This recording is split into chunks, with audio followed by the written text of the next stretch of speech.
Değerli dostlar, əziz soydaşlar, bacılar və qardaşlar, salam, hər vaxtınız xeyir olsun. Yenə də həftənin birinci günü gəldi və Azərbaycan Sesi Radiosu Norveçin baş kəndi Oslo şəhərindən evlərinizin qonağıdır. Umarıq ki, dünyanın hər bir yerindən ki, bizlə bir yerdəsiniz və biz sizin qonağınızı xoş bir saatları və xoş bir əhval-ruhiyyəni başdan keçirtmiş olasınız və xoş bir saatlarla üz-üzə qalmış olasınız. Hər həftəki kimi çalışacağıq ki, bütün dinləyicilərə layiq bir proqramı siz əziz dostlarla ortaq olaq və sizin rüzayət xatirinizi hər həftəki kimi cəlb etmiş olaq. Dostlar ki, istəyirlər bizdən fikir yoldaşı olsunlar, eləyə bilərlər ki, radiomuzun telefonu 22-36-40-80 nömrəsinə zəng açsınlar və yaxud əgər fikirləri var eləyə bilərlər ki, radiomuzun rəsmi Facebook sitəsi Azərbaycan Sesi Radiosu Facebookuna mesaj atıb və öz istəklərini bizlə paylaşsınlar. Dostlar, hər həftəki kimi proqramımız Azərbaycan musiqiləri ilə, Azərbaycanımızın güneyindən, quzeyindən və dünyada olan son olayla, keçən həftədə olan xəbərlərlə, İngilis bölümü ilə, kültür və ədəbiyyat bölümü ilə sizin qulluğunuzda olacaq. Bizdən ayrılmayın, hal-hazırda bir-iki mahnını sizlə ortaq olacaq. Mahnılardan sonra Azərbaycanımızdan olan xəbərlərlə, xəbərlər bölümü ilə sizin qulluğunuzda. Bizdən ayrılmayın, proqram davam edər.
O gül cemalına bir de vurulsun, hiç gubar dolmasın yüzüne tebriz.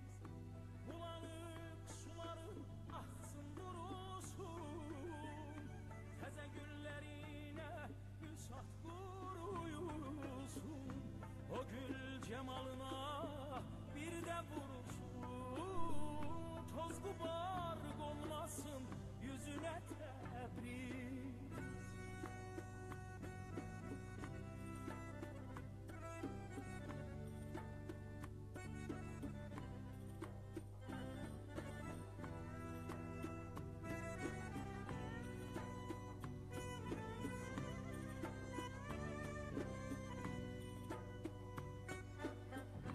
Gülistan bağının seyrine gelir, lale yamacında bir de dincelim.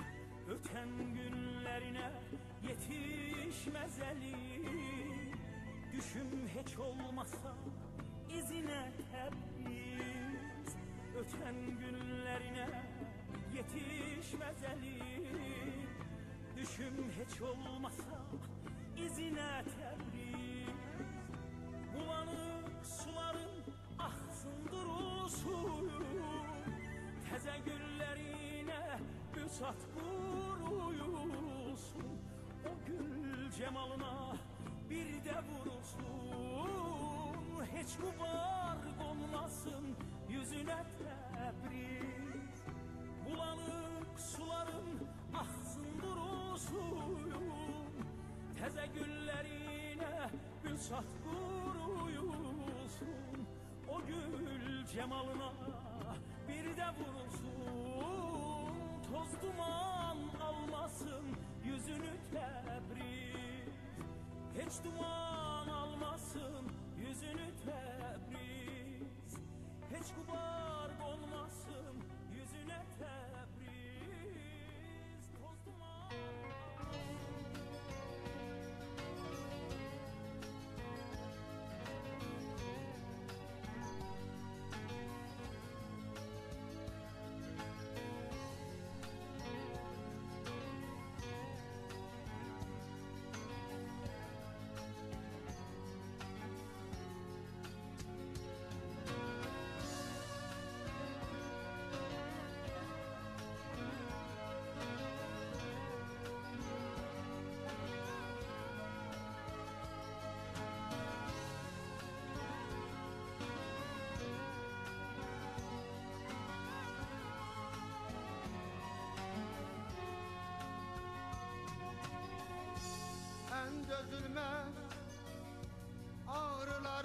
edirəm şeytandan ümid umuram, iblisə xitab edirəm. Ürəyimin al qanını döndərib xərab edirəm. Başıma çəkib içirəm, səni unutmadan ötürü. Arzumu kəsib biçirəm, səni unutmadan ötürü.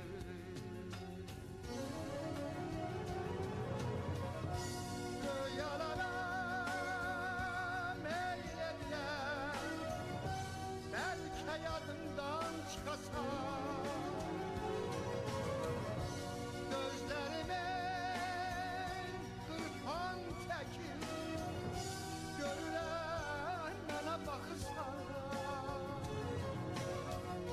Sən həqiqətin özüsən, ya xəyalısan, yuxusan. Öz-özümlə döyüşürəm, səni unutmadan qabıl verib dəyişirəm, səni unutmadan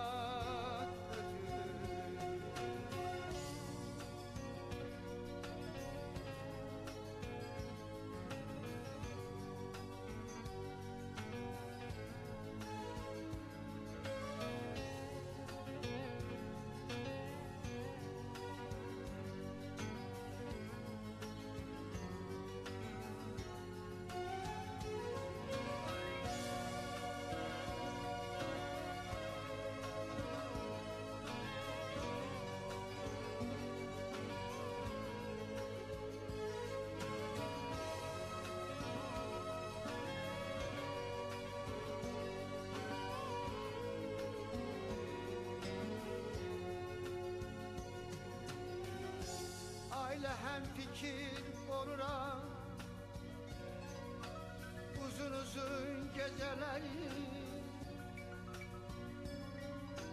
gündüzləri sağa sola hey ölçürəm küçələri. Otağımda gizlənirəm, sındırırsan pəncərəni. Ünvanımı dəyişirəm, səni unutmadan ötürü. Daha nə yollar düşündüm, səni unutmadan ötürü.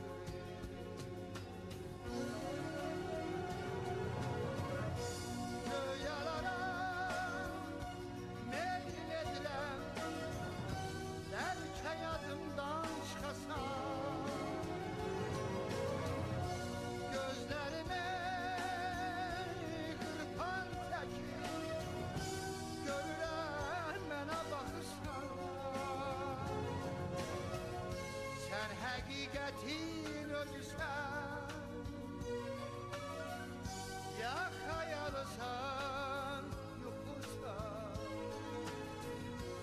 Öz-özümlə döyüşürəm, səni unutmadan ötürü. Qabıq verib dəyişirəm, səni unutmadan ötürü.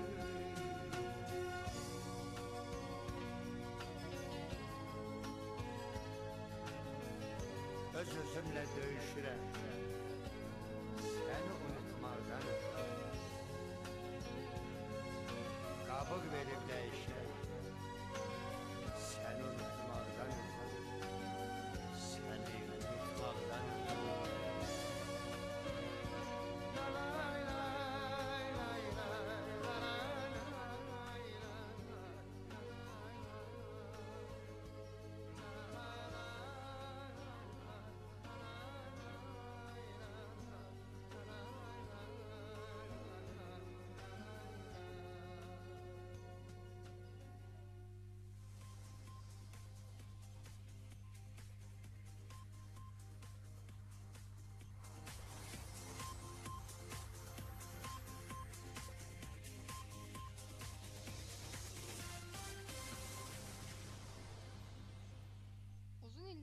ki, bu ölkədə yaşayan milyonlarla Azərbaycan türkünə qarşı siyasi təzyiqlər edilir. Ölkədə bir çox Azərbaycan türkü azad fikrinə görə zindanlar küncünə atılır. Daha əvvəl Təbrizdə qatıldığı bir etiraz aksiyasında həbs olunan Azərbaycanlı milli fəal Murtaza Muradqurun siyasi səbəblərdən ötəri sərbəst buraxılmadığı bildirilir. Beynəlxalq Əfv Təşkilatı 55 gündən bəri azlıq aksiyası keçirən Muradqurun da aralarında olduğu bir çox fəalın sərbəst buraxılmasını istəyir. Beynəlxalq Əfv Təşkilatı İran səlahiyyətlərinə müraciət edərək Güney Azərbaycanlı milli fəalları Rəsul Rəzzavi və Murtaza Muradqurun da içində olduğu ölüm azlığına başlayan bir neçə fəalın təcili və qeyd şərtsiz azad edilməsini tələb edib. Muradqurun Təbriz İnqilab Məhkəməsində mühakimə olunub, rejimə qarşı təbliğat ittihamı ilə 1 il, ölkə təhlükəsizliyinə qarşı cinayət törətmək üzrə yığıncağa qatılmaqdan ötürü isə 2 il həbs cəzasına məhkum edildiyi bildirilir. Həbs olunduqdan 6 ay sonra girov qoyulmaqla sərbəst buraxılan Muradqurun 13 ay əvvəl təkrar həbs olunduğu bildirilir. 25 oktyabr 2016-cı ildən bəri azlıq aksiyasına başlayan Muradqurun tək adamlıq kamerada tutulduğu və gündə 3 stəkan su ilə bəsləndiyi ifadə edilir.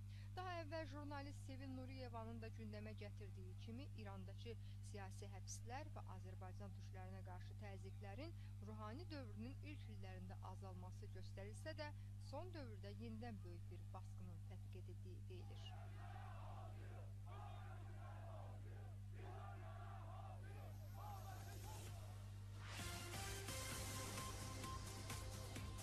İranın dini lideri Əli Xamneynin Şərqi Azərbaycan nümayəndəsi və Təbriz şəhərinin İmam Cüməsi Mövsüm müctəhid şəbisləri dünənki cümə namazı xutbəsində İranla 5 müstəqil bir ölkələrinin nüvə anlaşmasına, sosial şəbəkələr və İsrailin baş naziri Binyamin Netanyahunun Azərbaycan Respublikasına səfərinə toxunub. Azərbaycan Respublikasının Netanyahunun səfərinə görə tənqid atəşinə tutan İmam Cümə bildirib ki, bu adamın əhalisinin əksəriyyəti müsəlman olan bir ölkəyə səfər etməsi Siyonizmi müsəlmanlar camiəsinə nüfuz etməsi deməkdir.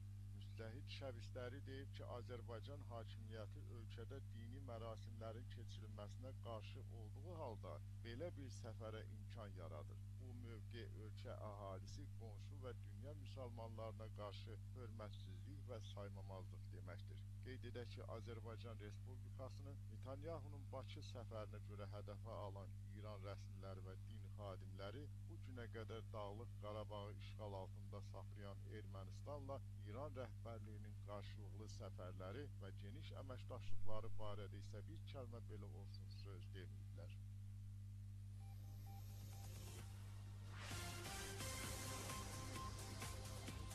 İran prezidenti Həsən Ruhani Ermənistan, Qazaxıstan və Qırğızstana səfər edir. İran Prezident Dəftərxanası mətbuat xidmətinin rəhbəri Pərviz İsmaili deyib ki, Ruhani bölgə və qonşu ölkələrlə əlaqələrin dərinləşməsi və gücləndirilməsi məqsədi ilə dekabrın 21-də Ermənistana səfər edəcək. İsmaili deyib ki, bir günlük səfər zamanı Ruhani Ermənistanlı həmkarı ilə görüşəcək və iki tərəfli əlaqələrin inkişafına dair danışıqlar aparacaq. Eləcə də səfər çərçivəsində iki ölkə arasında da bir neçə əməkdaşlıq sənədi imzalanacaq. İki ölkənin iş adamlarının iştirakı ilə biznes forumda keçiriləcək. İsmaili bildirib ki, Ruhani Ermənistandan sonra Qazaxstana səfər edəcək. Qazaxstanda da bir günlük səfər çərçivəsində iki ölkənin prezidentləri görüşəcək və bir neçə əməkdaşlıq sənədi imzalanacaq. İki ölkə prezidentlərinin birgə mətbuat konfransı keçiriləcək. Dekabrın 22-sində axşam isə Ruhani Qazaxstandan Qırğızstana səfər edəcək. Qırğızstan və İran iqtisadi fəallarının iştirakı ilə birgə forum keçiriləcək. İki ölkə arasında müxtəlif sahələrdə əməkdaşlıq üçün bir neçə sənəd imzalanacaq. Səfərdə Prezident Ruhanini bir neçə nazir və İranın özəl sektorunda çalışan şirkət rəhbərləri müşahidə edəcək. Ruhaninin bölgə ölkələrinə səfəri dekabrın 23-də başa çatacaq.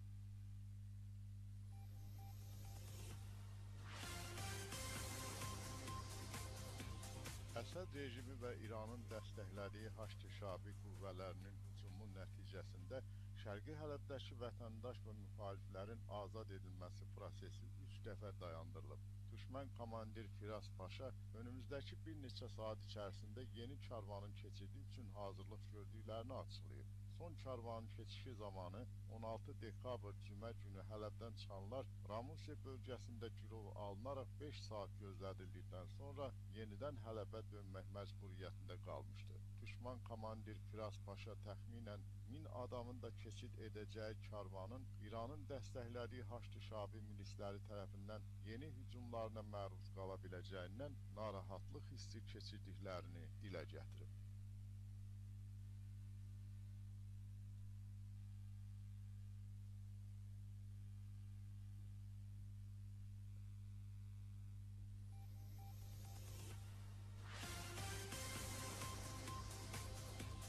Yemenin cənubundakı Adən şəhərində intihar hücumu təşkil edilib. Hücumda ilk məlumata görə 43 əskər həyatını itirib, onlarla əskər isə yaralanıb. Xəstəxana qaynaqlarından alınan məlumata görə xüsusi qüvvətlər komandiri General Nasir Əl-Amburinin beynəlxalq Aden hava limanı yaxınlığındakı Mekser bölgəsində olan evinin önündəki əskərləri hədəf alan intihar hücumunda 43 əskər ölüb, onlarla əskər isə yaralanıb. Hadisə şahidləri kamikazenin gedişən maaşlarını almaq üçün səhərin erkən saatlarında bölgədə toplanan əskərlərin arasına qarışaraq üzərindəki bombanı partlatdığını bildirir. Terror hücumu ilə bağlı rəsmi orqanlar hələ heç bir açıqlama verməyib. Adeni-Hur-Mekser bölgəsində 10 dekabrda xüsusi qüvvətlər qərargahının girişindəki əskərlərə bomba yüklü avtomobillə təşkil edilən intihar hücumunda 30 adam həyatını itirmiş, 40 adam isə yaralanmışdı.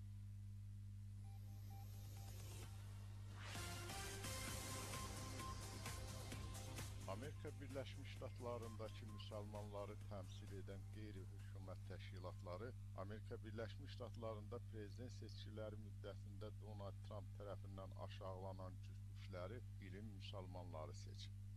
Amerikada müsəlmanları təmsil edən ən böyük qeyri-hökumət təşkilatı olan Amerika İslam Əlaqələri Şurası 2016-cı ilin Amerikalı müsəlmanları mükafatına Demokrat Partiyasının Milli Konqresində əlindəki konstitusiya kitabçası ilə Donald Trump'ı tənqid edən Xıdır Qəzali-Han cütlüyünü layiq görüb. Türkiyənin Vaşinqtondakı səfiri Sərdar Qılıncın da iştirak etdiyi, çoxlu sayda qonağın qatıldığı tədbirdə danışan Amerika İslam Əlaqələri Şurasının sədri Nihat Avad təşkilatlarına bu günə qədər təqdim etdikləri dəstəyə görə iştirakçılara təşəkkür edib.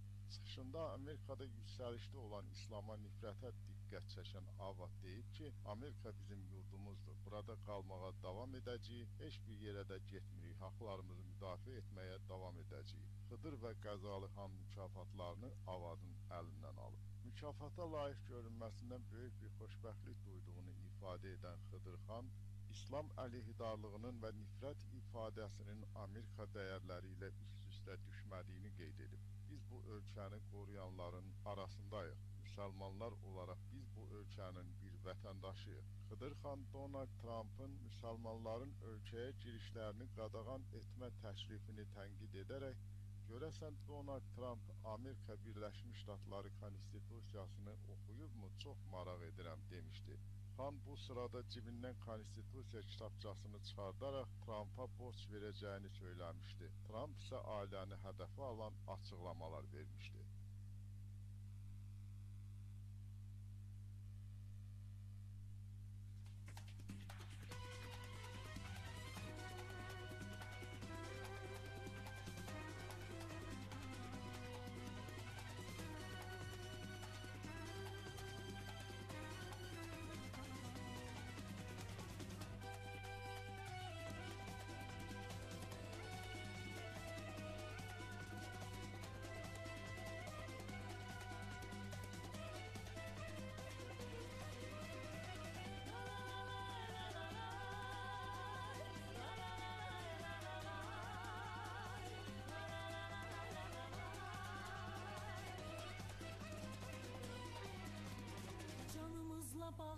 Keçirilib. Haqsız yerə həbsdə saxlandığı və işgəncəyə məruz qalmasına etiraz əlaməti olaraq ki, bütün siyasi məhbuslara tapdandığı qeyd edilir.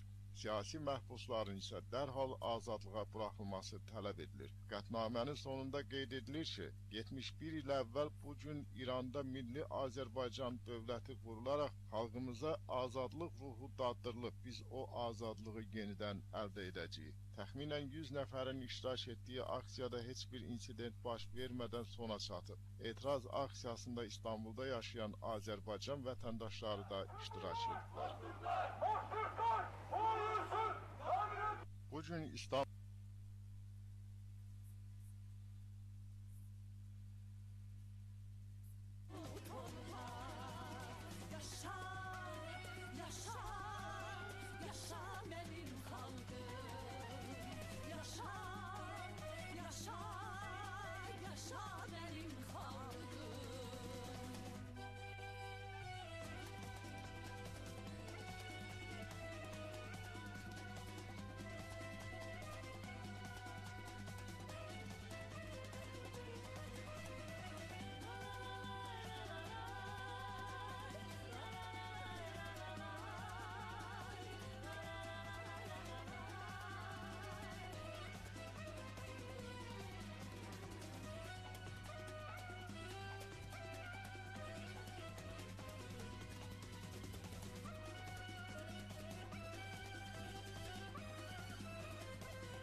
ya da eğilmez, düşten dara çetilmez, uygarlık halkımın kurbanım gayretine. Ölse ya da eğilmez, düşse dara çetilmez, uygarlık halkımın kurbanım gayretine. Azerbaycan eğilmez, Azerbaycan bölünmez, bir kere kalkan bayrak bir daha yere eğilmez. Azerbaycan eğilmez, Azerbaycan bölünmez, bir kere kalkan bayrak bir daha yere eğilmez. Yaşar, yaşar, yaşa benim xalqım. Yaşa, yaşa, yaşa benim xalqım. Yaşa, yaşa, yaşa benim xalqım. Yaşa, yaşa, yaşa, ey vətən.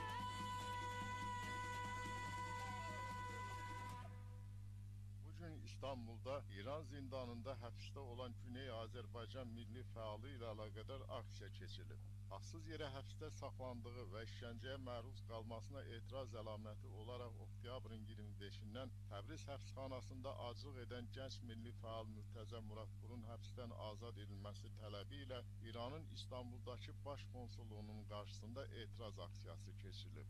Güney Azərbaycan Milli Azadlıq Hərəkatının İstanbul şöbəsi və Turan Ocaqlar Təşkilatının birgə təşkil etdikləri aksiyaya Türk Ocaqları Təşkilatının İstanbul şöbəsinin önündən start verilib və aksiyaçılar İran Baş Konsulluğunun qarşısında toplaşıblar.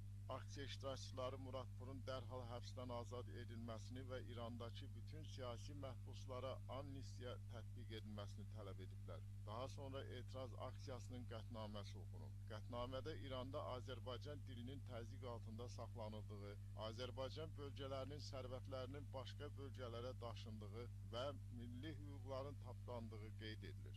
Siyasi məhbusların isə dərhal azadlığa buraxılması tələb edilir. Qətnamənin sonunda qeyd edilir ki, 71 il əvvəl bu gün İranda milli Azərbaycan dövləti qurularaq xalqımıza azadlıq ruhu daddırılıb. Biz o azadlığı yenidən əldə edəcəyik. Təxminən 100 nəfərin iştirak etdiyi aksiyada heç bir insident baş vermədən sona çatıb.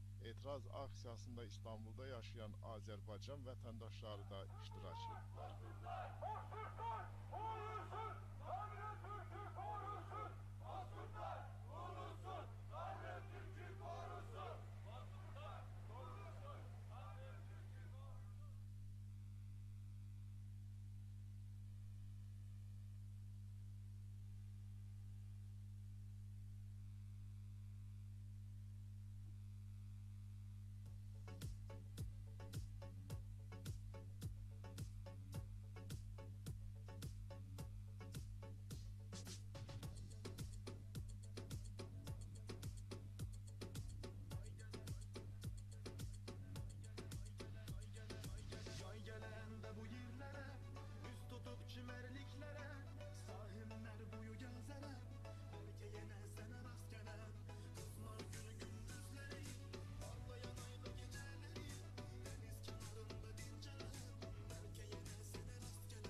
baş çıxarmaz bəzən özündən.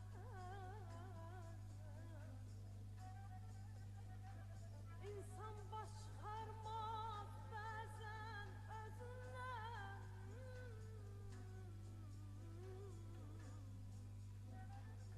İnciyər dostunun acı sözündən, sözündən. Mən çox ağlasam da sənin üzündən.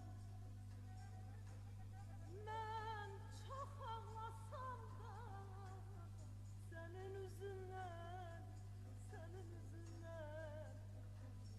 Sən ki göz yaşı silən deyilsən. Sən ki göz yaşımı silən deyilsən. Silən deyilsən. Silən deyilsən.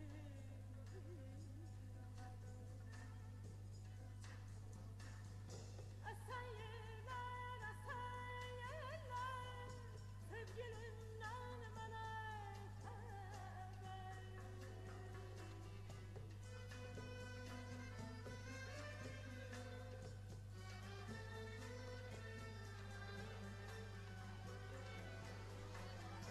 Əsən yerlər, sevgilimdən mənə xəbər.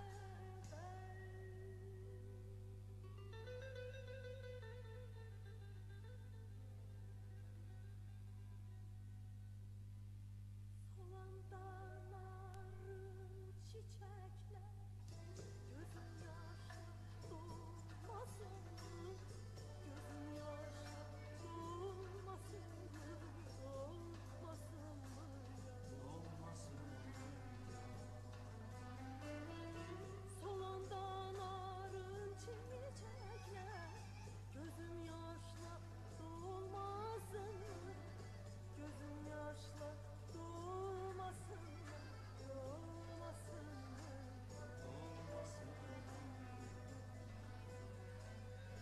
gözüm yaşla dolmasın, gözüm yaşla dolmasın, gözüm yaşla dolmasın, gözüm yaşla dolmasın, dolmasın,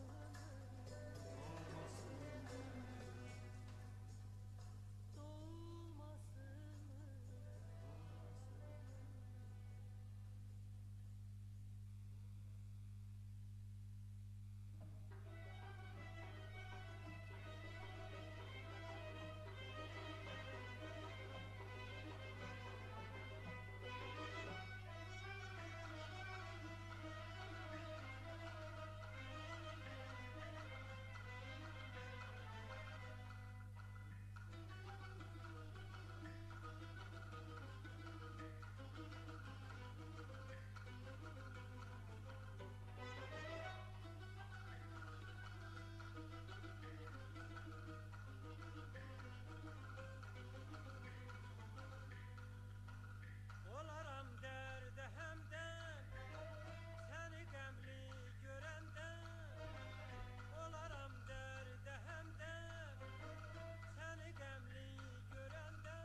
yaşayan sevgimiz ölmeli.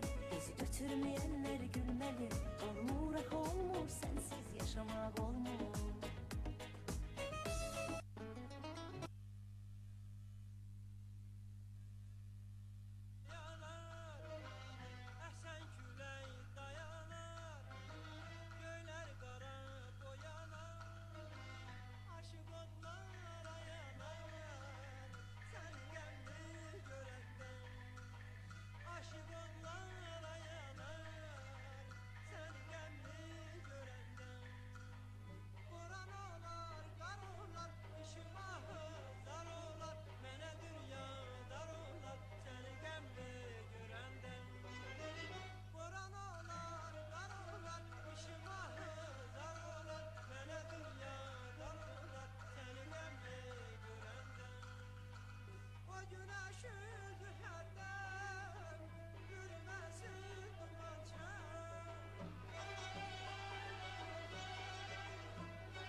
Təqribən bir aya yaxındır ki, Gürcüstanın Rusiya ilə sərhədindəki yuxarı Lars sərhəd keçid məntəqəsi hərbi Gürcüstan yolunun güclü qar yağması səbəbindən keçilməz olmasına görə bağlıdır. Bu il Şimali Qafqazda qışın daha erkən başlaması və havaların daha sərt keçməsi nəticəsində Ermənistanın yük daşımalar üçün istifadə etdiyi yeganə nəqliyyat dəhlizi keçilməz olub. Həftələrdir ki, yuxarı Lars sərhəd keçid məntəqəsində əsasən Ermənistana və geriyə yük daşıyan yüzlərlə tırdan ibarət avtomobil karvanı gözləməkdədir. Nəticədə Ermənistan faktiki olaraq ətraf aləmdən təciz oldu. Məsələ bu günlərdə Ermənistan hökumətinin iclasında müzakirə olunsa da konkret həll yolu təklif etmək mümkün olmayıb. Ermənistan Sahibkarlar və Sənayeçilər İttifaqının sədri Arsen Kazaryan deyib ki, İrəvanın əlində bu məsələdə Gürcüstan rəhbərliyi ilə hökumətlər arası danışıqlarda müzakirə aparmaqdan başqa heç nə gəlmir. Onun sözlərinə görə yuxarı Larsın məsələsinin nizamlanması Rusiya-Gürcüstan siyasi diplomatik dairələrinin əlindədir. Kazaryan deyir ki, Sovet illərində yuxarı Lars yolu heç turizm məqsədi üçün də nəzərdə tutulmurdu və hər il oktyabrın sonlarından martın əvvəlinə qədər rəsmən bağlı olurdu. İndi biz bu yoldan məcburən istifadə edirik, çünki Ermənistanın əsas iqtisadi sənaye magistral yolları Azərbaycan ərazisindən Qazax rayonu üzərindən yaxud da Abxaziyadan keçirdi. Biz Lars yolundan istifadə etmirdik. Hər il müxtəlif mərhələlərdə yol çovğun, qar fırtınası nəticəsində bağlanır. Kazaryan qeyd edir ki, bizim Allaha yalvarmaqdan başqa yolumuz qalmır, ancaq dua edə bilərik ki, mühüm məqamlarda bu yol bağlanmasın. Kazaryanın fikrincə yuxarı Lars probleminin həlli üçün Gürcüstanla Rusiya öz aralarında yeni nəqliyyat yollarının açılması imkanlarını axtarmalıdır. Qeyd edək ki, Ermənistan Gürcüstanda Birzina İvanişvilinin hakimiyyətə gəlişindən sonra ümid edirdi ki, Tiflis-Abxaziyadan keçən dəmir yolunun açılmasına razılıq verəcək. Lakin Gürcüstan sonradan təsdiqlədi ki, bu məsələdə təkcə Gürcü-Abxaz münaqişəsini deyil, Azərbaycanın da mövqeyini nəzərə almaq lazımdır. Və Ermənistanda da etiraf edirlər ki, Azərbaycanla razılaşdırmadan Rusiya ilə Gürcüstan üzərindən dəmir yol əlaqəsinin bərpası mümkün görünmür.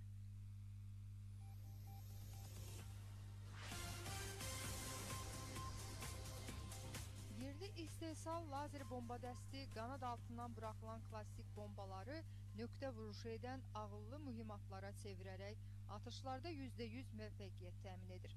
Türkiyənin bu sahədəki xarici asıllığını sona çatdıran sistem bir çox ölkə tərəfindən də təqib edilir. Türk Silahlı Qüvvətləri başda olmaq üzrə yurt içi və xaricdəki alıcılarına əlavə dəyəri yüksək etibarlı məhsullar təqdim edən yerli firmalar Türkiyənin texnoloji sahədə də xaricdən asıllığını azaltmaqda davam edir.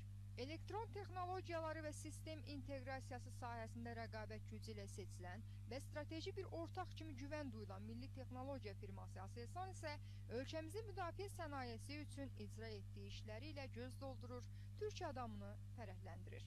Lazer güdümlü bomba daşıyan və havadan quruya atılan bombalara biri də əlavə olunaraq bombanın hədəfi vurma nisbətinin artırılması məqsədi ilə hazırlandı.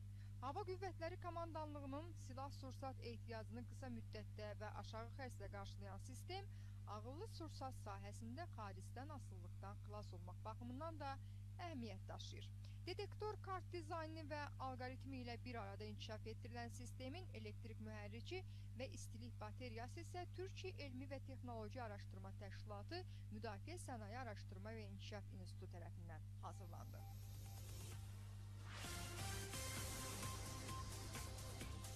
Rusiya Baş Nazirinin müavini hərbi müdafiə sənayesinin məsulü Dmitri Rogozin dünən Bakıya səfərə gəlib. Rusiya hərbi mənbələri bildirib ki, Bakı raket komplekslərinin Ermənistana verilməsini neqativ qarşılayıb. Rogozin səfərinin İsrailin baş naziri Benyamin Netanyahunun Bakı səfərindən dərhal sonraya düşməsi baxımından da diqqət çəkir. Xüsusilə Azərbaycanın Rusiya ilə yanaşı İsraildən də silah alması fonunda bu təsadüf maraqlıdır. Bundan başqa, Rusiya ilə Ermənistanın vahid hərbi qoşun yaratması qərarından sonra Rogozin Bakıya gələn ilk Rus rəsmisidir. Görünür, Bakı Rusiyadan suallarına cavab verilməsini istəyir. Moskva Bakıya hər şey qaydasındadır demək istəyir. Azərbaycan, Hindistan, Əlcəzair, Çin, Vyetnam kimi nəhənglərin fonunda Rusiya üçün hərbi texniki əməkdaşlıq üzrə kifayət qədər əhəmiyyətli tərəfdaşdır. Bununla yanaşı, Bakı siyasi münasibətlərdə də tez-tez Rusiyaya kömək edir. Bu baxımdan Rusiyaya həm ticarət, həm də siyasi münasibətlərə görə Azərbaycanla münasibətləri saxlamaq vacibdir. Raqozinin Bakıya gəlişi Netanyahunun səfərinə cavabdır. Rusiya bunu kompensasiya etmək üçün Bakıya yeni təkliflər verə bilər. Eyni zamanda Ermənistana İskəndərlərin verilməsi simvolik xarakter daşıyırdı. Məqsəd Ermənistanı sakitləşdirmək idi. Rusiya Azərbaycanın istəklərini nəzərə alaraq silahlanma üzrə beynəlxalq qanunvericiliyin icazə verdiyi istənilən silah növünü ona çatdırmağa hazırdır. İskəndərlər Dağlıq Qarabağ münaqişəsi zonasında istifadə edilə bilməz. Rusiyanın özü də bunda maraqlı deyil.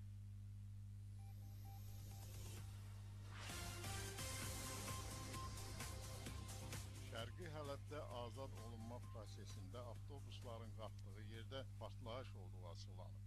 Rejim tərəfdarı İran dəstəkli milislər Hələbdəki karvana atəş açıb. Azad olunmaq üçün karvanın dayandırıldığı bölgədə Əsəd rejimi və İran dəstəkli şiə milislərin yenidən hücuma keçdiyi açıqlanır.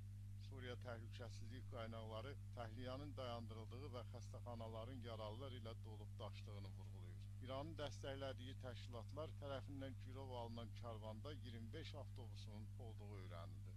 Beləliklə, Əsəd rejimi və İran dəstəkli milislər tərəfindən atəşkəs razılaşmasının pozulduğu xəbər verilib. Bu ana qədər 7500 adamın çıxarıldığı bölgədə hələ də 45 mindən çox vətəndaş öz xilasını gözləyir. Şiə milislərin yenidən hücuma keçdiyi Şərqi Hələb bölgəsində təxliyənin edildiyi Ramusiya yolunun bağlandığı açıqlanır.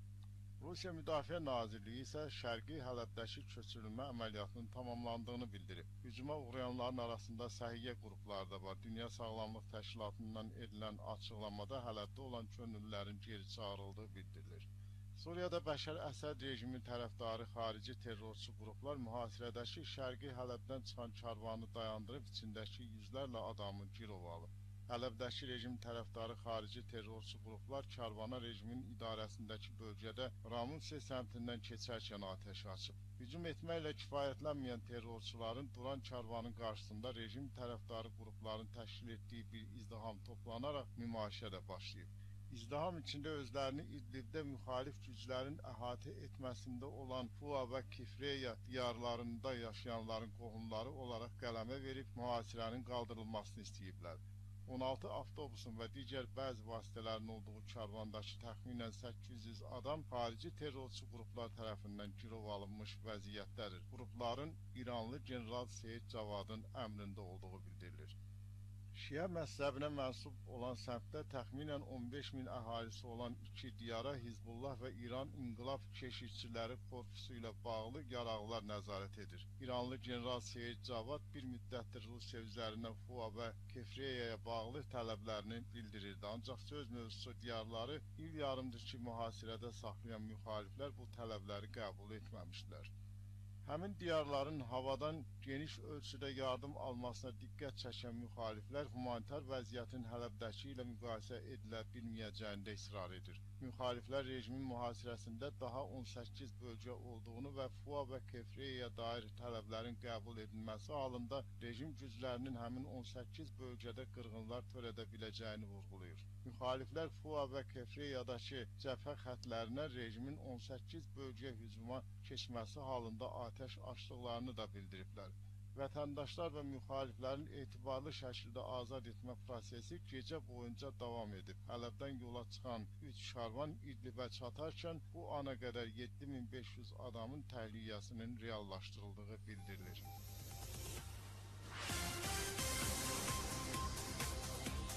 Almaniya kansleri Angela Merkel Suriyanın Hələb şəhərində xəstəxanalara və mülki şəxslərə qarşı məqsəd yönlü hücumlara görə Rusiya, İran və Suriya prezidenti Bəşər Əsədi sərt ittiham edib.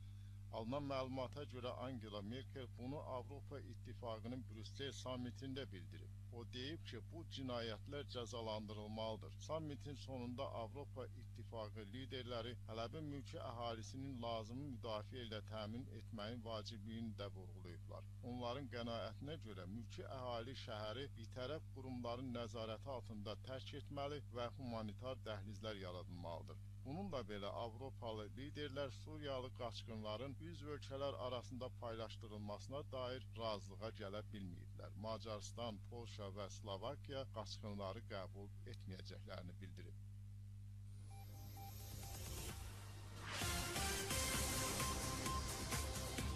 Dünya Sağlamlıq Təşkilatı Əsəd rejiminin Şərqi Hələbə hücum başladacağını və özlərinə də bu bölgəni tərk edin xəbərdarlığını edəcəyini açıqladı. Əsədin hücum xəbərdarlığı ilə İrana bağlı Həşdi şabi də yenidən hücuma keçdi. Beləliklə Hələbdə atəşkəs razılaşması yenə pozulub. 45 mindən çox vətəndaş isə hələ Hələbdə öz xilasını gözləyir. Hələbdəki mühasirə bölgələrinə Həşdi şabi terrorçuları yenidən hücuma keçdi. Sukkaridən başlayan hücumun nəticəsi olaraq tahliyənin edildiyi Ramusə yolu bağlanıb.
Eşqin ilə yaşayıram, yaralanmış qəlbim kimi, qəlbim İran, Azərbaycan. Azadlıqdır bizə mələm, sənə dərman, Azərbaycan.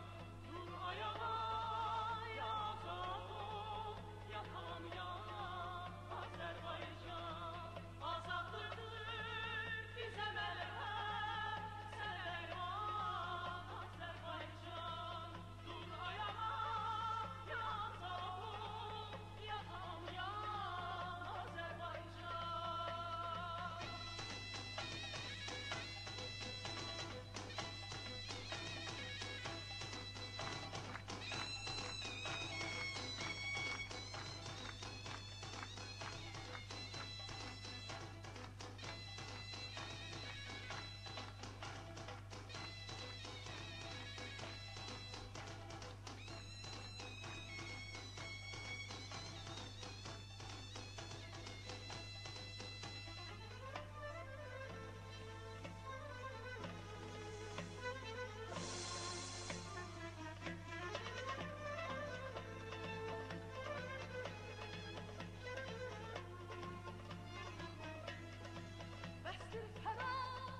məktəbində can verməyi öyrənmişik. Ustadımız deyib keçdir vətənsiz can, Azərbaycan. Azadlıqdır bizə mələm, sənə dərman, Azərbaycan. Dur ayağa, ya azad ol, ya tamam ya, Azərbaycan. Azadlıqdır bizə məlhəm, sənə dərman, Azərbaycan. Dur ayağa, ya azad ol, ya tamam ya, Azərbaycan. Bəli, əziz dəyərli soydaşlar, proqram ancaq Azərbaycanımızın güneyindən, quzeyindən olan xəbərlərlə və Azərbaycan musiqiləri ilə, davam etdi və buradan təşəkkür edirik bütün dostlardan, o cümlədən Tural Abbasdan, o cümlədən Hikmət bəy Kazimildən, o cümlədən Dadaş Qasımovdan və bütün dostlardan və soydaşlardan ki, Əjdər bəy Təğizadəni salamlayırıq buradan və bütün soydaşları ki, bizi demək olar ki, canlı yayın təriqi ilə Facebookda live proqramı ilə izləyirlər və yaxud www.interfm.no təriqi ilə bizi dinləyirlər. Nəbi Sultanı da xoş gördük burada hal-hazırda və dostlar, bir istəyimiz vardır Almaniyadan, Vasif Əzimovdan ki, Canı Yanar mahnısını bütün soydaşlara Tural bəyin tərəfindən təqdim edirik və təqdim ediblər bütün Azərbaycana və bütün milli fəallara, demək olar ki, Azərbaycan azadlığının uğrunda və azadlıq və demokratiyanın uğrunda addım atan milli fəallara. Bizdən ayrılmayan proqramımız Vasif Əzimovun Canı Yanar mahnısı ilə davam edir.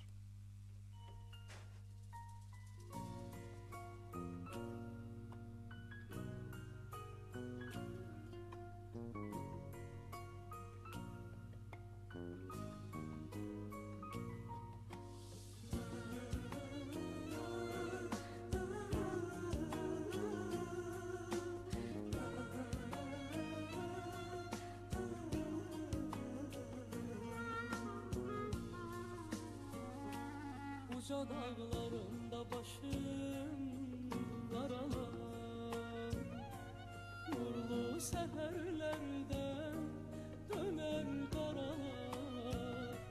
Gül susuz kalanda nece saralar. İnsan ömrünü bitiren zaman canı yanar. Uca dağlarında başım karalar, nurlu seherlerden döner karalar. Gül susuz kalandan nece saralar.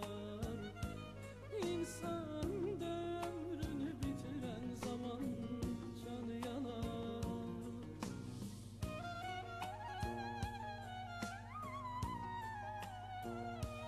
İnsan sevdiğini yitiren zaman canı yanar, yanar, yanar, yanar. Sonuncu menzile ötüren zaman canı yanar, yanar, yanar, yanar. İnsan sevdiğini yitiren zaman canı yanar, yanar, yanar, yanar.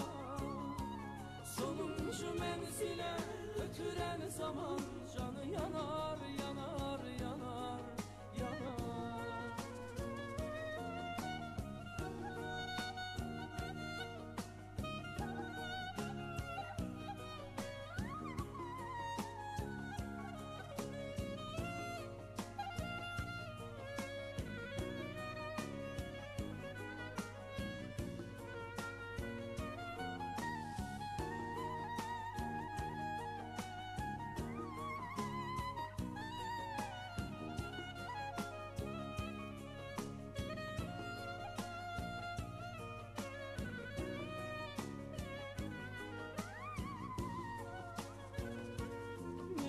Caveş değil, belasız olsa, kedersiz, miskilsiz, cefasız olsa, seven sevdiğine vefasız olsa, melekler canını götüren zaman canı yanar.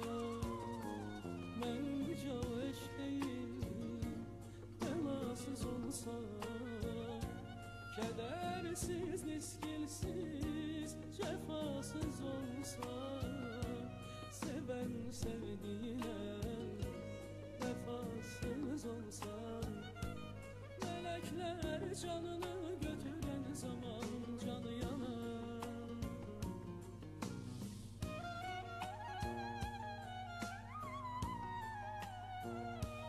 İnsan sevdiğini yitiren zaman canı yanar, yanar, yanar, yanar. Sonuncu menzile ötüren zaman canı canı yanar, yanar, yanar, yanar. İnsan sevdiğini yitiren zaman canı yanar, yanar, yanar, yanar. Sonuncu menzile götüren zaman canı yanar, yanar, yanar, yanar.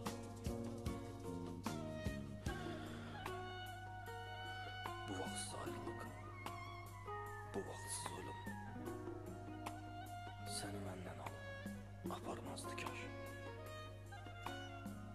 Nə olardı bu zalım, əcəl gəlməzdi. Əlin əlimdən qoparmazdı kaş. Götürüb dərdimi, kədərimi də haçansa gələcəm məzarın üstə. Son qoyub həyatın haqsızlığına bir gün mən öləcəm məzarın üstə. Bir gün mən öləcəm məzarın üstə. İnsan sevdiğini yitiren zaman Canı yanar, yanar, yanar, yanar. sonuncu menzile götüren zaman Canı yanar, yanar, yanar, yanar. Bəli, dəyərli soydaşlar, Vasif Fəzumovdan Canı Yanar mahnısını Tural bəy Abbasa Hamburqda yaşayan, Almaniyada yaşayan hal-hazırda Tural bəyin tərəfindən bütün soydaşlarımıza və milli fəallarımıza təqdim etdik və növbədə olsa bir qısa xəbəri siz əziz dostlarla paylaşmaq istəyirik ki, Güney Azərbaycanın dəyərli sənətçisi və siyasi aktivisti, tanınmış sənətkar, yazar, şair və musiqiçi Sayın Təbrizi bəy Məmmədrızanın son dönəmdə bir mahnısı, Təbriz mahnısını bəsləyiblər və Təbriz mahnısı ilə sizin qulluğunuz olacaq. Təbriz mahnısı Sayın Təbrizi bəy Məmmədrızadan demək olar ki, harasa bir 2 həftədir ki, mediaya verilibdir və bu gözəl bəstəni siz əziz dostlarla ortaq olmaq istəyirik. Bizdən ayrılmayan proqramımız Güney Azərbaycanın dəyərli sənətkarı Sayın Təbrizi bəy Məmmədrızanın son əsəri Təbriz mahnısı ilə sizin qulluğunuzda olacaq.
Yine girdi yuhuma, başı dumanlı tebriz. Aldı sabri kararım, tarihi şanlı tebriz. Yine girdi yuhuma, başı dumanlı tebriz. Aldı sabri kararım, tarihi şanlı tebriz. Erkim düşüyle yatana, eynalıya göz atana.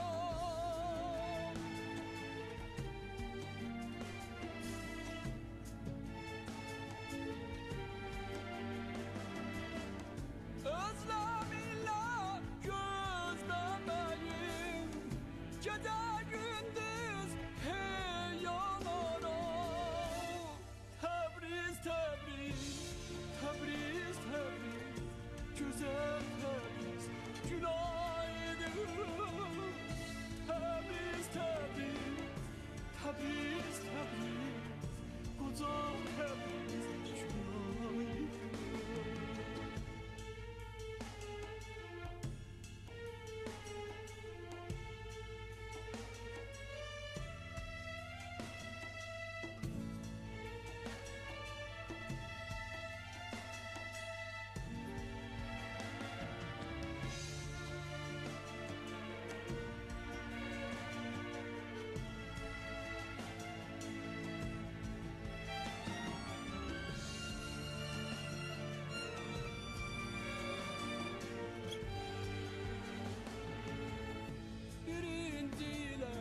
şəhərim Bali neşəli Təbriz İgid aslan oynağın Bu qarlı şanlı Təbriz Birincilər şəhəri Bali neşəli Təbriz İgid aslan oynağın Bu qarlı şanlı Təbriz Erkin dişilə yataram Eynalıya göz ataram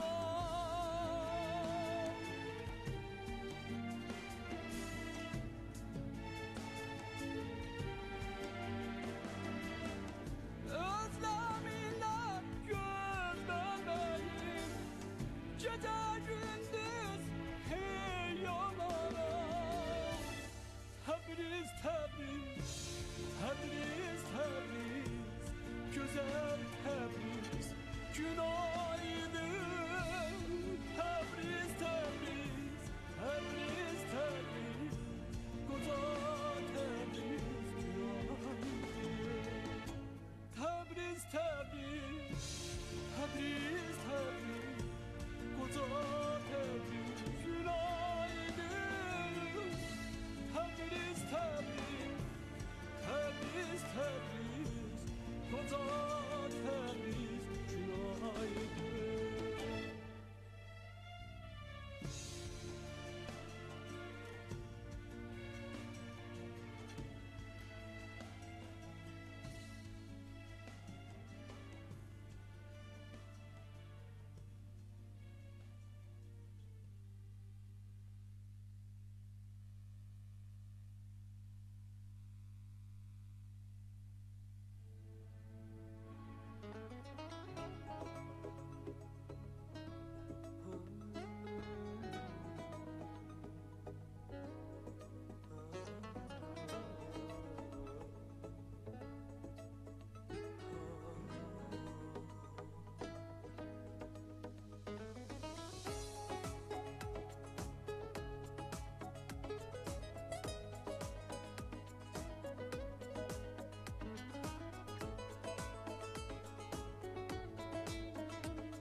Sənə suallarım var verməli Ürəyim cavablarım bilməli Olmur, olmur, sənsiz yaşamaq olmur Niyə yaşayan sevgimiz ölməli Bizi götürməyənlər gülməli Olmur, olmur, sənsiz yaşamaq olmur Sənə suallarım var verməli Ürəyim cavablarım bilməli Olmur, olmur, sənsiz yaşamaq olmur Niyə yaşayan sevgimiz ölməli Bizi götürməyənlər gülməli Olmur, olmur, sənsiz yaşamaq olmur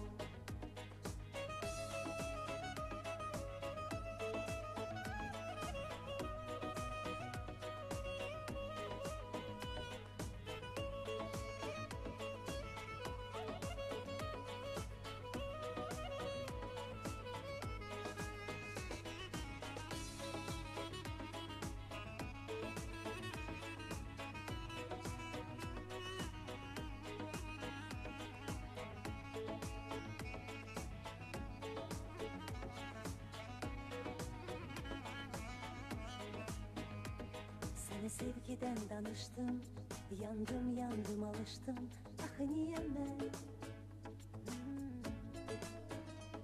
Sənə sevgidən danışdım Yandım, yandım, alışdım Axı niyə mən Sənə bağlı bu hisslərim Sənə bağlı bu gözlərim Sənə bağlı bu sözlərim Yenə sənsən Gedirəm inan ki səndən Çox uzaqlara yenə mən Gözlərindən itərəm yenə inan mən Sənə suallarım var verməli Ürəyim cavablarım bilməli Olmur, olmur, sənsiz yaşamaq olmur Niyə yaşayan sevgimiz ölməli Bizi götürməyənlər gülməli Olmur, olmur, sənsiz yaşamaq olmur Seni suallarım var vermeli, yüreğim cevapların bilmeli. Olmur ah olmur, sensiz yaşamak olmur. Niye yaşayan sevgimiz ölmeli, bizi götürmeyenler gülmeli. Olmur ah olmur, sensiz yaşamak olmur.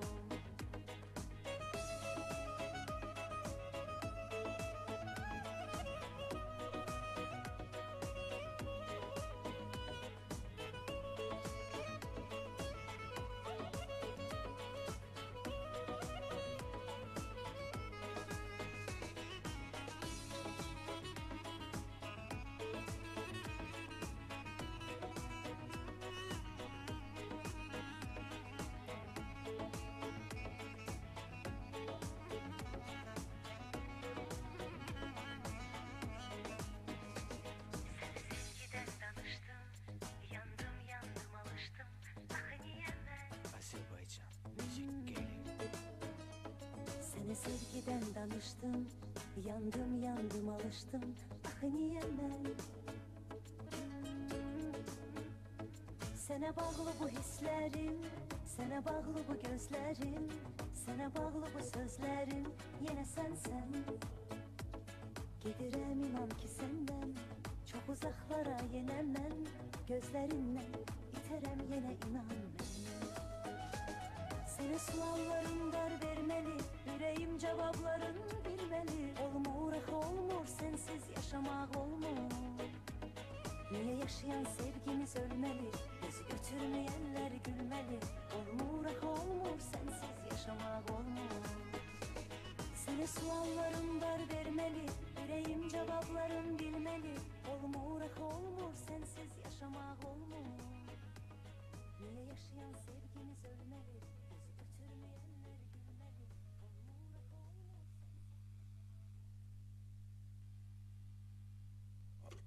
Bəli, dəyərli soydaşlar, proqram davam edir və proqramın davamında növbət də olsa növbət çatdı ingilis bölümünə. Bildiyiniz kimi Güney Azərbaycan Milli Hərəkatının ən şan nöqtəsi və ən yuxarıda və qürurlu demək olar ki, tarixi günlərindən biri Güney Azərbaycan Milli Hökumətinin il dönümü 21 Azər tarixidir. 21 Azər tarixində bir ildə olmalı olsa, Güney Azərbaycan milləti öz milli varlıqlarını və milli siyasi qüdrətlərini ələ etdilər və bir ildə demək olar ki, mərkəz hökumətinin neçə 10 illik gördüyü işi Güney Azərbaycan milləti bir ilin içində Azərbaycan torpaqlarında gördü və əmələ yetirdi. Maalesef ki, hər zaman kimin bu istiqlaliyyət və bu özgürlük çox uzun sürmədi və bir ildən sonra həman Azər ayında bu hökumətin il dönümü tarixində vəhşicəsinə mərkəz hökuməti baskı etdi Güney Azərbaycan torpaqlarına və bu baskı etməkdə minlərcə insanımız dara çəkildi və yüz minlərcə insanımız siyasi mühacirət və sürgünə gördülər və siyasi demək olar ki, sürgündə ömür boyu Təbriz həsrətində və Güney Azərbaycan həsrətində öz dünyalarını dəyişdilər. Bu konu ilə bağlı Sayın Sərdar bəy Əsədi bir gözəl bir məqaləni hazırlayıb 21 Azər tarixi ilə bağlı ki, siz əziz dostlarla ortaq olmaq istəyirik. Bizdən ayrılmayın və ingilis dilində Sayın Sərdar bəy Əsədinin 21 Azər tarixi ilə bağlı bir məqaləni sizlə paylaşırıq və ona qulaq verin.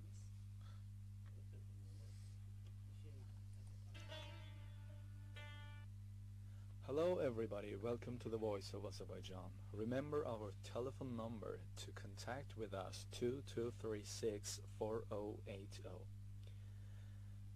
Today's article was written by Akram Rahim Lee, has been selected from net with some changes. 21st Azar, a momentous popular moment in South Azerbaijan. The 21st Azar moment, the 12th December 1945 revolution, is seen as the culmination of the National Democratic Movement in South Azerbaijan in Iran. The Mashruta Revolution of the early 20th century 1905 till 1911 and the subsequent Khiyabani movement 1917 till 1920 were in a sense just a stage in the revival and revolutionary and processes leading to the 21st Azar. In other words, the 21st Azar was their logical continuation. It was no coincidence that most of the issue on the agenda of Azerbaijan's national government in 1945 till 1946 overlapped those in the programs and goals of previous movements. Comes the hour, comes the man.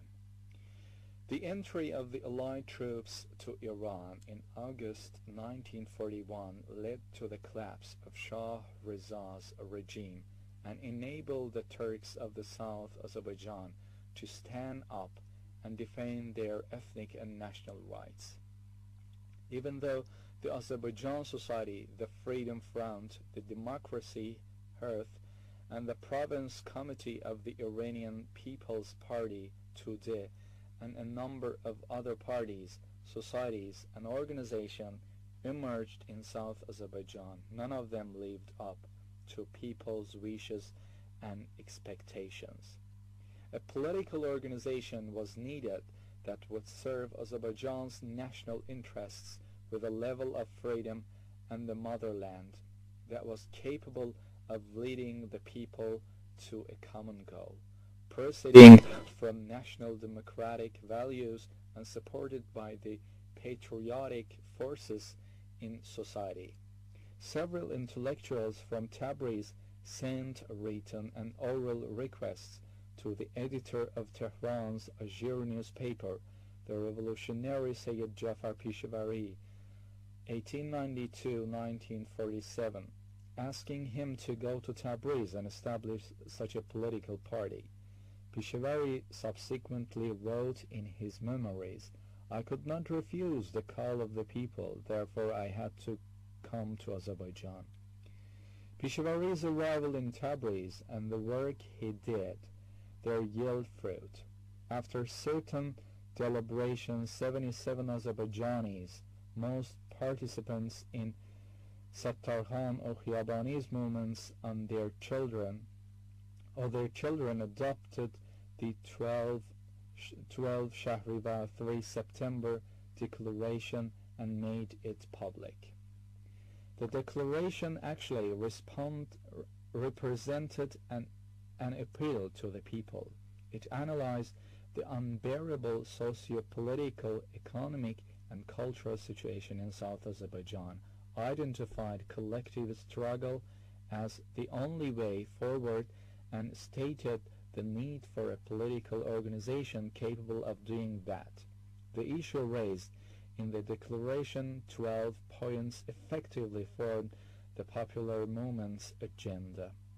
The newspaper Azarbaycan, which began publication 2 days after the adoption of the declaration, played an exceptional role in communicating this agenda to the people, reviving national morale and convincing people of the need for an independent national political organization to lead the way. The local committee of Iranian People's Party, which was operating in Azerbaijan at that time, announced that together with its 40,000 members was joining the newly established Azerbaijan Democratic Party.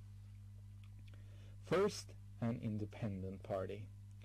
The first plenary session of the Azerbaijan Democratic Party was held on 13 September 1945 and set up an 11-member committees of founders. The renowned Democrat and journalist Peshawari, who had been sentenced to 10 years in prison by Shah Reza's and Persian regime, was elected chairman of the committee. The committee convened the first party congress on 2nd October 1945, and announced the nomination of the local representatives to the Congress. The first Congress was attended by 277 delegates. A total of 6 sessions were held over the course of 2 days. The Congress approved the establishment of the Azerbaijani Democratic Party, adopted the program and charter, and endorsed the makeup of the party's governing body, Central Committee. Pishewari was elected chairman of the Central Committee. The committee carried out a number of important activities relating to the international and domestic situation, and in order to discuss the overall situation and find solution to existing problems, it decided to hold the second plenary session of the party on 18th November. This plenary session played a special role in the history of the party and the 21st Azar movement. It revealed facts showing the cruel nature of the regime, violence by and police, and state that the people were left with no option but to resist such arbitrariness. Instead of taking firm steps to rectify the situation in South Azerbaijan, Tehran turned a blind eye to the numerous appeals and complaints from the region. Official documents of the party indicate that the numerous complaints sent to the Shah, Prime Minister, and the Parliament about the dire economic situation, unemployment, high prices, violence, and arbitrary behavior of the government officials, unfounded arrests and persecution, remains unanswered. Prime Minister Murtazagulu Bayar said once, "I have addressed the nation over the radio, so the people need not send written complaints." The next Prime Minister, Ibrahim Hakimi, went even further, saying, "Even if we receive 1,000 messages by telegraph, I won't dignify these empty words with an answer." Pishewari published his article, "Let Them Leave Us Alone," written in the run-up to the 21st Azar in the Azerbaijani newspaper. He wrote, "Azerbaijan doesn't want anything from Tehran. Let them just leave us alone. Let them allow Azerbaijan to run itself by itself. Tehran doesn't allow us any breathing space. It always wants to be in charge when we try to do something ourselves.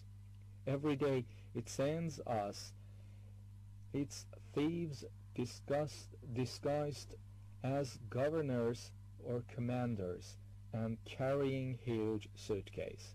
They are not ashamed of shaving our heads with a new sharp razor over and over again." It was under these unbearable circumstances that 21st Azar movement emerged in South Azerbaijan, then an independent government. On the eve of the 21st Azar on 20th November 1945, the National People's Congress was convened in Tabriz. Delegates from every region of South Azerbaijan, a total of 725 people, were invited to attend. The Congress provided a comprehensive analysis of the political and economic situation in South Azerbaijan.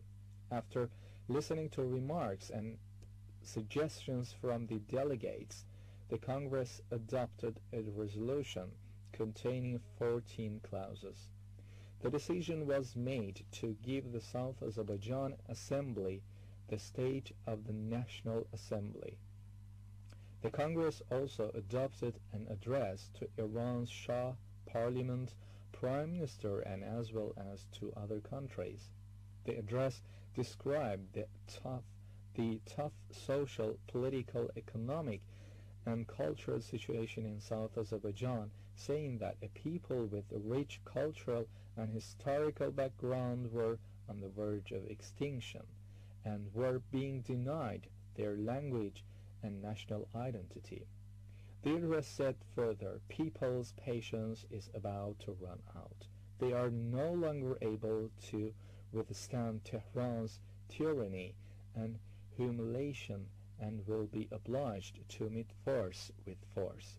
The Congress also elected a 39-member National Council, appointing Peshawari's chairman and Haji Mirza Ali deputy chairman. The council was tasked with convening the national parliaments and attending to important current affairs. Between 27th November and 1st December 1945, a total of 100 delegates from 32 constituencies were elected to the national parliament. As a result, Azerbaijan's national parliament was opened in Tabriz on 21st December 1945. The parliament began its work on the basis of the internal charter prepared by the National Council and approved at its first session. The charter stated that Azerbaijani autonomy was being established within the framework of the territorial integrity of Iran, while the local assembly was being replaced by the Azerbaijan national government. The national government did not have ministries of foreign affairs, defense, or foreign trade, which meant that it would function as an autonomous entity within Iran. In fact, there are many examples of such autonomies around the world. The National Parliament elected a 9-member presidium to pass and execute laws of decisions, with Haji Mirza Ali Shabistari in the chair. It also passed the historic decision to establish the national government and unanimously elected Peshawari as its chairman.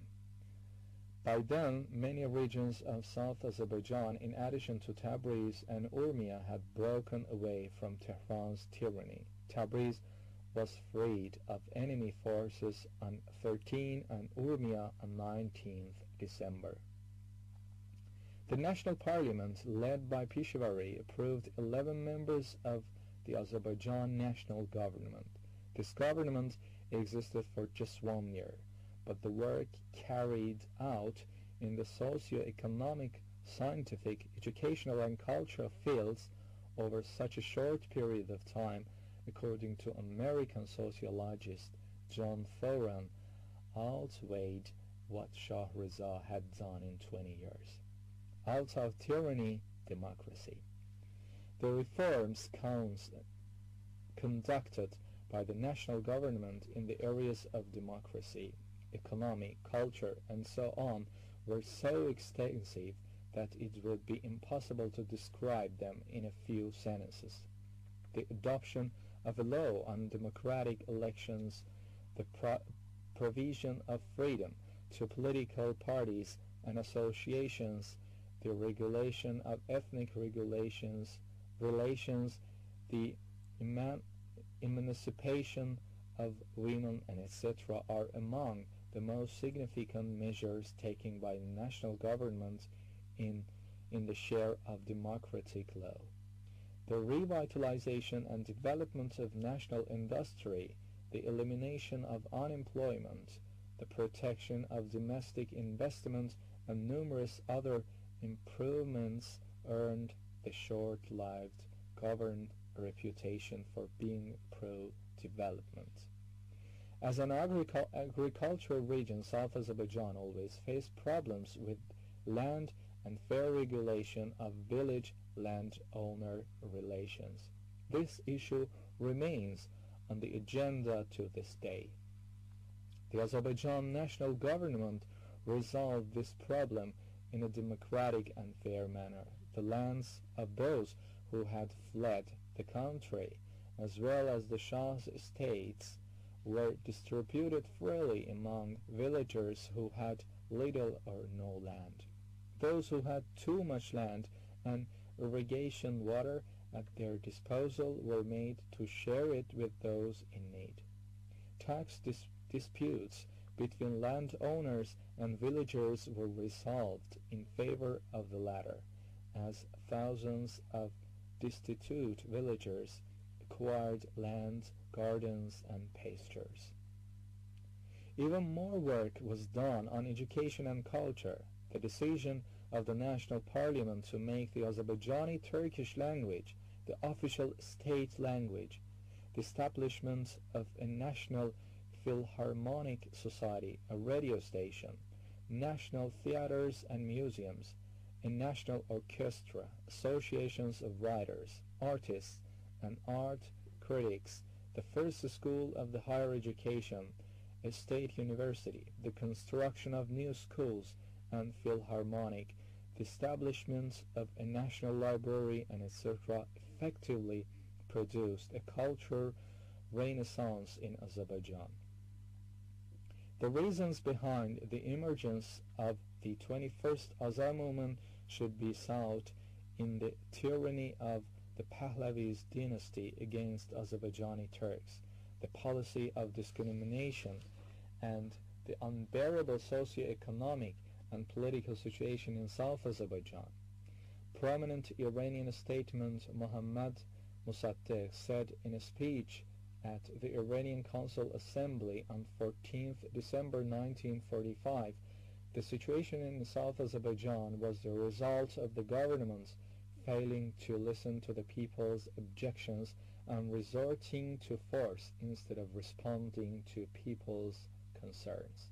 A similar opinion was also voiced by Iran's Prime Minister Ahmed Ghavam. From the people, the 21st Azar was a popular national movement that emerged solely on a wave of people's wishes and power. It would be at least a distortion of history to look outside Iran or to describe it as a movement brought to life by external forces, the Soviets. It would be an insult to the memories of the 25,000 freedom fighters who fell victim for the causes of 21st Azar. It is also wrong to provide an objective assessment to the movement without taking into consideration its relationship with the other side of the Aras River, the Soviet Union, as well as certain other domestic and external factors. It is important to deny the moral and in part military assistance by the Soviets to the South Azerbaijan movement in 1945-1946. However, it would also be naive to deny that the main driving force behind the 21st Azar, a movement that presented all the national liberation forces of South Azerbaijan, was the people. Only those unfamiliar with the situation or indeed hostile towards the movement attributed its success to the Soviets. It is particularly important to note that all Soviet assistance to the movement and its leaders were provided at the expense of the North Azerbaijan. The North was no less interested in achieving freedom and happiness for the South than the South itself. However, the behind-the-scenes treachery masterminded by Stalin Mikoyan alliance and support from the US and British for Tehran's suppression of the popular movement in South Azerbaijan led to its defeat. Since the 21st Azar had deep roots, it is still remembered in South Azerbaijan. The more time separates us from it, the more information is revealed, especially by the young generations. As Peshawari wrote in one of his articles, Tehran cannot always trample on our people's human rights. Sooner or later Azerbaijanis will break free and develop independently. Thank you for being with us this evening. Again, remember our telephone numbers 2236 4080. We continue with Azerbaijani music.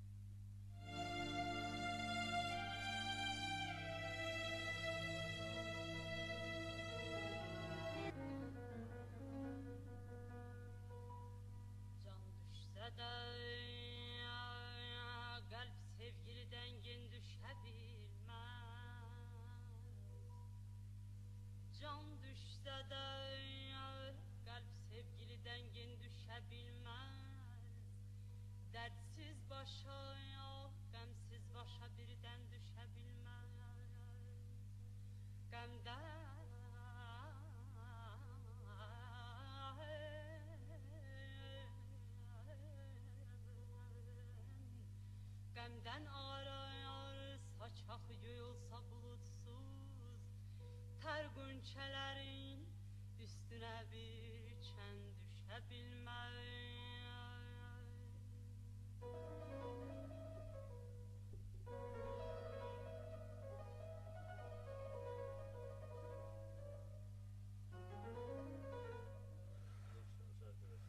Bəli, əziz dəyərli soydaşlar, proqramımız davam etdi. Buracaq 3 dəqiqədən sonra canlı yayından düşəcək. Çox təşəkkür edirik sizdən ki, bu günləri bizlə yollu olduğunuz, əlimizdən gəldiyi bu qədər ki, eləyə bildiyi xəbərlərlə, ingilis bölümü ilə və demək olar ki, kültür və ədəbiyyat və musiqi bölümü ilə sizin qulluğunuzda olan. Həftəyə qədər hamınıza xoş saatlar və xoş anları arzulayırıq və umarıq ki, yenə həftənin sonunda bazar günü saat 10-dan 12-yə və bazar ertəsi günü saat 20-dən 22-yə qədər Norveçin baş kəndi Oslo şəhərindən sizin qulluğunuzda olaq və dünyanın hər bir yerindən ki, bu həftənin içində bizlə istəsiz ilişkiyə girəsiz, eləyə bilərsiniz ki, radiomuzun telefonu xatırlamalıyam ki, canlı yayın saatlarında 22-36-40-80 nömrəsinə zəng vurasınız və yaxud eləyə bilərsiniz ki, canlı yayından kənar saatlarda həftənin hər hansı günündə, hər saatında istəsəniz eləyə bilərsiniz ki, Azərbaycan səsi radiosuna, radiomuzun rəsmi Facebookuna mesaj yazıb və öz fikirlərinizi paylaşasınız və yaxud cavabınızı bizdən ala bilərsiniz. Hər halda hamınıza xoş bir həftə, xoş bir demək olar ki, enerjili bir günlər və xoş bir ilin sonunda tətillər arzulayırıq. Sağ olun, həftəyə qədər sağ yaşayın.